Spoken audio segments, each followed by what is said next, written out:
On this edition of Today Politics, we bring you a special interview of singer, songwriter, and actor Folarin Falana, aka Falz. Music is a medium of expression. It's an expression of rage. It's an expression of frustration. It's an expression of anger. It's fury. This is the way that we're feeling. An interview he granted in national television in Nigeria from London. He talked about the motive and philosophy behind his new song, Mr Yakubu. Please enjoy. He said, pretty much just an account of events as they've transpired in the last couple of months. With the entire episode, with the elections and everything as they've played out. That's pretty much what it is. It's self-explanatory. If you listen to the record, you follow the story from beginning to end. Even if you weren't present when all these things were happening, you'll be able to, just by listening and watching this video, to have a clear or a brief summary of events as they transpired. And that's what we're trying to achieve with the record. The rules and regulations that were supposed to guide these elections were not applied, quite simply. The INEC chairman himself, prior to the elections, had come out and released these regulations and said, this is the way we're going to run these elections. And then by the time that these elections were then happening, suddenly, we're seeing this process that is so not transparent and exactly the opposite of what you said it was going to be. And of course people are going to raise eyebrows. Of course everyone is going to be like, what is going on? So that was pretty much how it happened, and it was clear from all that there was some foul play involved. I definitely do not.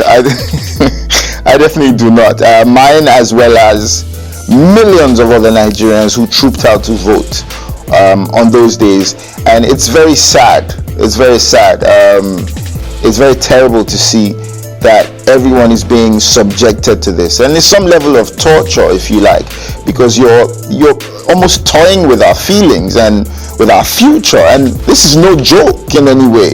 And this man, like you said, during all these events and all these pre-election events, had come and said, look, I assure you this is going to happen and it's going to be free and fair, and everyone had so much faith going into this into these elections, and it was deeply disappointing the way everything turned out. Definitely. And I think we can see that there's been a bit of a trajectory. There's been something brewing just within the polity, especially among the young people. And, as we know, as statistics tell us, the young people make the bulk of our population, and that has come to show, in just the way that things have played out. And leading up to these elections, everyone could see that there was a momentum. There was a momentum that was brewing, and it wasn't really revolving around any particular personality in particular. It was more about, look, we're going into this process again, and what we would like to achieve is being able to choose this time around. What has happened over time, and this entire thing that's happening now is not new to us. It's what is normally expected. They come and they do this wuru wuru, and people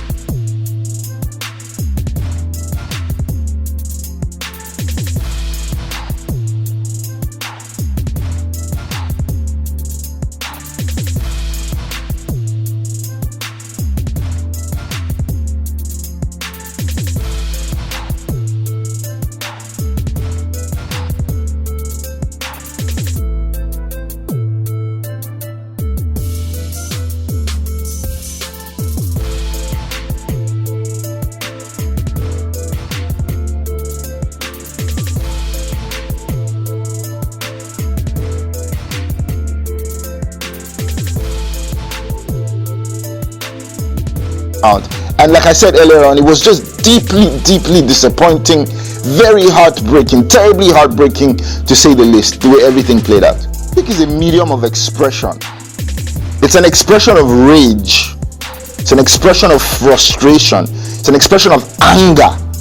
It's fury. It's this is the way they were feeling. And there's absolutely nothing I'm saying on this record, or Vector is saying on this record, that hasn't occurred. It's not, we're not fabricating facts. We're not making things up. We're not painting a scenario that did not occur. I'm telling you things as they happened. We went out there, we voted, and suddenly everything was scattered before our very eyes. And absolutely nothing was done about that. And even upon all the numerous cases of violence that we witnessed, upon all the very shoddy and shabby looking manipulated results that we saw with our very eyes, the INEC chairman still went on to declare a winner. And as for the presidential election, as the presidential election is concerned, in the dead of the night, so I mean, it was all just a big mess. It was all a big mess.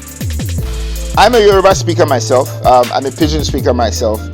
These are Nigerian languages. I always aim to stay as true to myself as possible in every way that I express my art, and that pretty much is what that was. I always express both in English and my native languages, with majority of my records, and majority of the song is in English anyway, so and I think that's why everyone instantly resonated with it, because they can clearly understand what's happening in there. And even the parts that are in Yoruba, because you have context of the entire record, you can pretty much figure out what I'm saying, in those parts as well. I feel very strongly about everything that happens around me.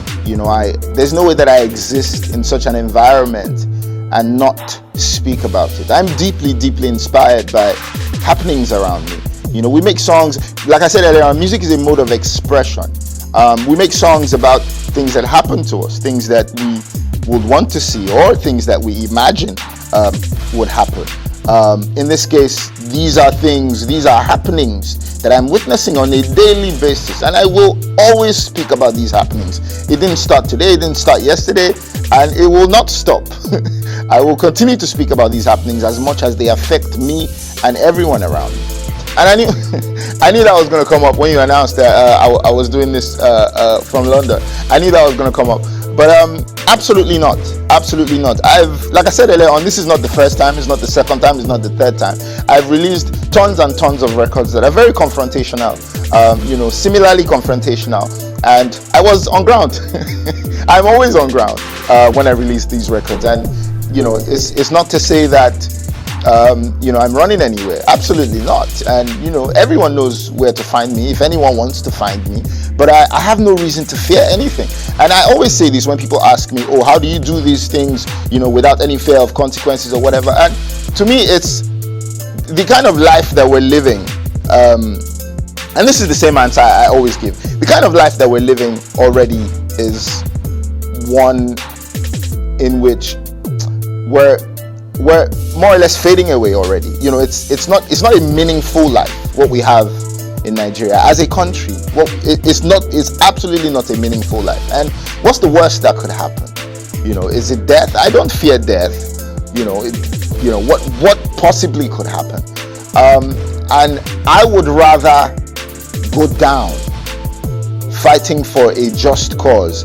I would rather be remembered as someone that lived a life that was meaningful, rather than someone that, for example, was walking down the road and got run over by a downfall because he was driving recklessly, or someone that got a heart disease and could not save himself because there are no hospitals capable of saving him in Nigeria.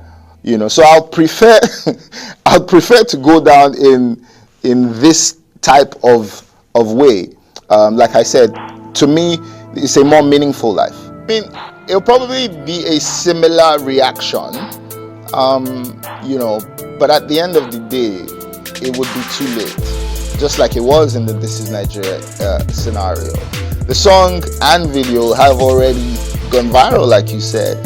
The message, the message has been received. Everyone resonates with the message already. So regardless of whatever ban, whatever reaction might come from the government or the ruling party, I could care less. I could care less at this point. Right. I have to look beyond. When I say we, I mean the ordinary citizens. We have to look beyond all these differences, all these things that the ruling party always capitalizes on and weaponizes against us. We have to look beyond these things like tribe, religion. These are differences. Everyone is entitled to have their differences, but these things don't define us. At the end of the day, we're all Nigerian. When I look at my fellow Nigerian, I don't see their tribe, I don't see anything else but another Nigerian. And going into these elections, going to cast my vote, I was looking for competence. I was looking for who would do the job. Who do I think is capable of doing the job? I wasn't looking at, who is from my tribe. And that's why it was really, really, really infuriating when I was getting a lot of these messages and people sort of attacking me and saying, throwing around all these slogans just fueling bigotry. Stuff like, Yoruba Ronu, it just didn't make any sense to me, because this is not a war of tribes. This has absolutely nothing to do with your tribe or your religion. This is about competence. And with everything that we suffer as a country, with all the problems that we're facing, it is so sad that in 2023, so many people allowed that tribal sentiment to get to them, and they went to vote based on tribe. And it was just so sad to see. And like I said earlier on, the only way we can move past all this is to really, really overlook all these sentiments and just look at competence. Because if we do not have competent politicians, we will remain where we are as a country.